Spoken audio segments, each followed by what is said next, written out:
What's up? What's up? It's Julian Gordon here, and I just wanted to share something with you that I think would be helpful, because for many of you, you have been caught up in the one-on-one or one-and-done business models, whether that's through coaching or consulting or even online courses or speaking, and you know that it's limiting, right? It's not allowing you to touch all the lives that you know you were meant to touch, and now you are seeking to pivot, and you're trying out things like the mastermind group model, etc., or membership sites, whatever it is. You want to try something new, and pivoting is hard.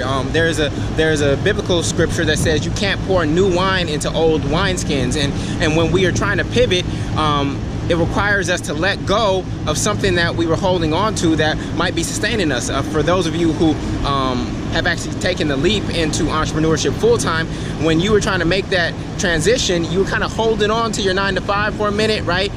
Before you felt comfortable stepping into it full-time. But at some point, you just have to go. You are never fully ready. You will never be fully ready to go to the next level. You actually just have to go to the next level and then grow once you get there.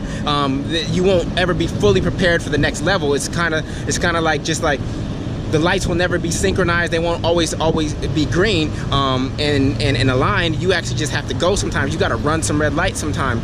But when it comes to pivoting, there's just 3 simple questions that you can ask yourself as you are pivoting, because a lot of people think that they have to throw out the baby with the bathwater, like everything that I did in the past is a waste, it's a failure, and that is not the case. When I look at my own evolution, starting off with workshops in my living room called Driving School for Life, to my books, to college speaking, to one-on-one coaching, to corporate speaking, now to the mastermind model, all of those were pivots and additions, right? Oftentimes people think of a pivot as going in a completely different direction. I know when I was playing basketball, that was kind of the same mentalities, like you pivot and you switch, right? And you are switching, but what I want you to know is that as I've been pivoting, I've kind of been like a snowball. I've been adding things on to what I've already created. So I haven't thrown anything out.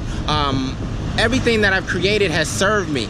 So what I want you to ask, instead of worry about pivoting or letting go of something that's familiar, that is not going to allow you to reach your full potential, I want you to ask yourself these 3 questions. What from my past can I take as is that I can take into this future with me, this new future and this new possibility with me, right? It may be one of your online programs, it may be some skills that you have. You can take those as they are. You don't have to change anything. Then you ask, what can I translate, right? That may not be directly applicable to this new direction that I'm going, but what can be transferable, right? That if I approach it with this kind of lens, or if I bring this skill set in, it can actually be beneficial to me in this new reality that I'm trying to create for my business and my life. And then, of course, the final question is, what do I have to leave behind? What do I have to leave behind? Because oftentimes we have to let go of something good to actually reach greatness. So let's imagine that we're moving, right? We're moving from one house to another, one apartment to another, wherever you are at in your real estate journey, right? And there are going to be things and pieces of furniture that absolutely worked in your old apartment or old house, and they're going to work perfectly in this new space. You can see where they're going to go right away, right? So you take those things as they are. And then there are going to be things that you're like, that's not quite a fit, but I can translate it and we can use it for this purpose instead, right? That's the transferable, right? You don't have to throw it out. You just have to figure out how to repurpose it and use it in a different way. And then there's going to be pieces of furniture or things that you just don't want to bring with you. And those are the things that you put out in the yard sale. You say, I'm releasing this, I'm letting go, in order to create space for this new possibility and new reality in my life. And so pivoting isn't that hard, right? Pivoting doesn't mean letting go of everything. Pivoting doesn't mean that you failed in the past or that you were wrong. Nothing you have done is wrong.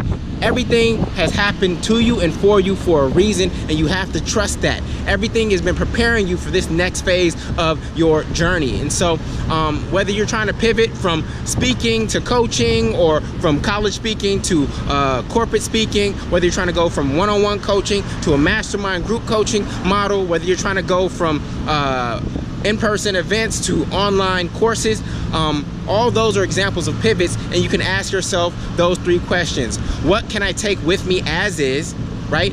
what is transferable and what do I have to repurpose, and what do I absolutely have to let go in order to reach this new phase of my business and life. So I hope that's helpful for you. I know pivoting, it can appear to be hard, but it doesn't really have to be. I pivoted many times in my business, and now that I see that everything that I've done in the past was actually preparing me for today, for today's reality in the future, I accept it and I just move with it. So I hope this helps. Again, go out there and launch something, right? Lead and continue to learn. All right, much love, y'all. Peace.